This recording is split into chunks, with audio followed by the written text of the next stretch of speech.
Hi friends, welcome back to my channel. This is my 29-week pregnancy update. 29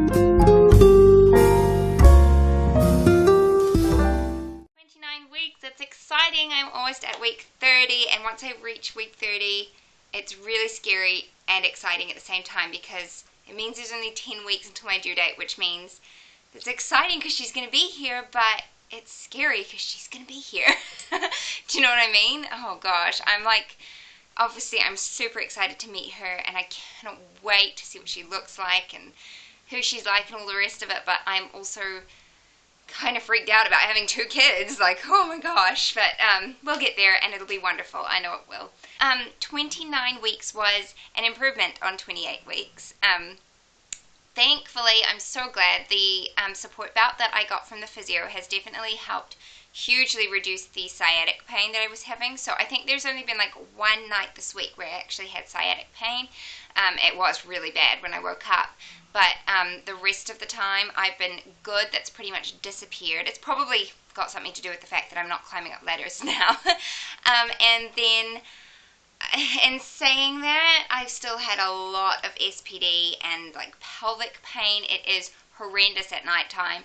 I'm usually pretty good during the day and it's not too bad, but like around about 8 o'clock, 8:30, I can feel it starting. It's weird. It's like clockwork. And I think it's just because of the buildup of hormones in your body. That's why it is worse at night. I don't know. But usually when I like wake up in the night, I'm really uncomfortable. Getting up to go use the toilet is just awful. It's like once I'm up, it is bad, but it's not terrible, but it's getting up that's really, really hard. So I think because I don't have any tummy muscles to help me get out of bed, yeah, it's been a bit challenging. I have slept with the support belt on a couple of times, and I think it has helped a little bit. Yeah, and it's not uncomfortable to sleep in, so I can do that if I need to, but it's just uncomfortable. I mean, like when I get up in the night, I can literally hear my bones and joints and my hips and pelvis grinding and crunching. Like it's awful, guys, and I'm sorry if that like grosses you out. It grosses me out, okay, and it's my body, but like I can hear it, and it's like crunching and grinding and clicking, and it's awful, and I feel like my whole pelvis is just falling apart. So that has been a big thing this week, and I've just been dealing with it as I can, trying to remember to like when I get out of bed, it's just like trying to do it in the least painful way possible, whatever that is. So sometimes I just have to suck it up and just be in pain. I have still had a little bit of swelling in my hands that I can feel, and I can see it in my ankles a little bit, but mostly just in my hands.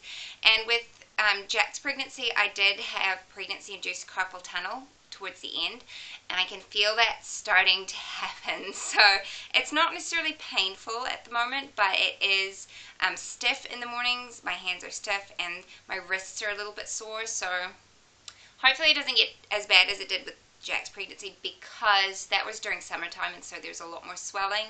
So I'm just like fingers crossed it doesn't get bad like that, but we'll just deal with it as it happens. I did have terrible acid reflux this week. Like it was really bad, and I think a lot of that has to do with just her position.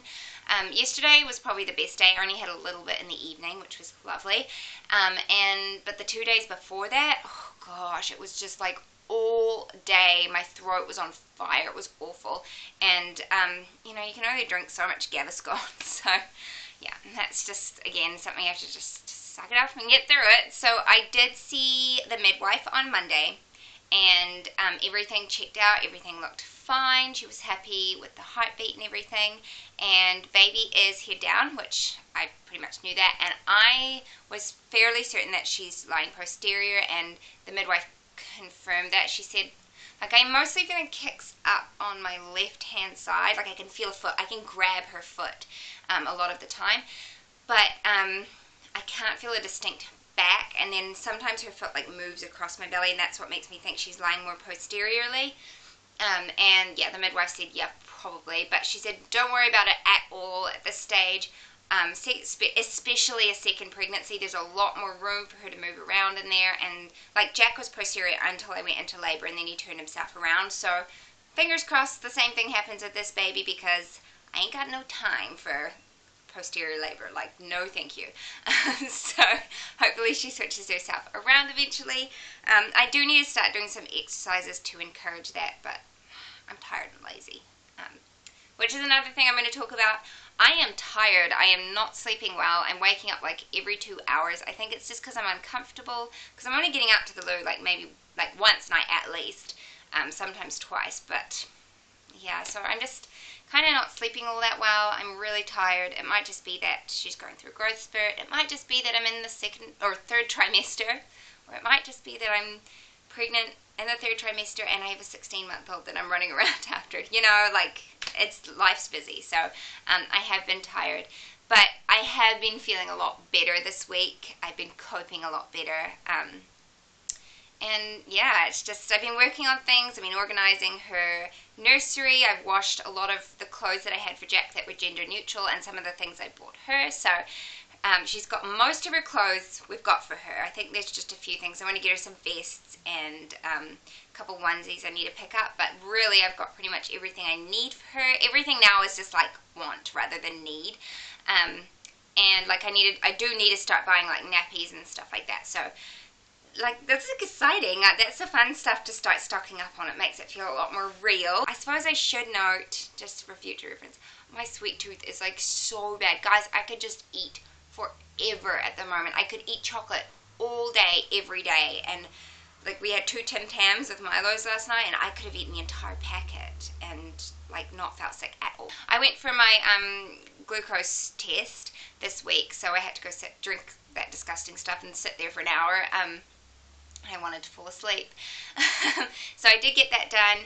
And the other thing I need to mention is that I keep feeling like I'm getting a cold. I felt like it for 2 weeks, and now it's dawning on me that either it's A, allergies, or B, it's just congestion from being pregnant, because my nose just is blocked all day at the moment, and it's annoying, and I don't think it's a cold coming on. If it is, I wish it would just hurry up and come, you know, so I can get over it. But yeah, so that is the end of the video. That's all I've got to talk about. Thank you for watching. Like this video if you enjoyed it, and subscribe if you haven't already and you want to continue to keep up to date with this pregnancy. It is going by so fast. Yeah, stay tuned for the bump shot, and I will see you for my 30-week update. Bye, guys.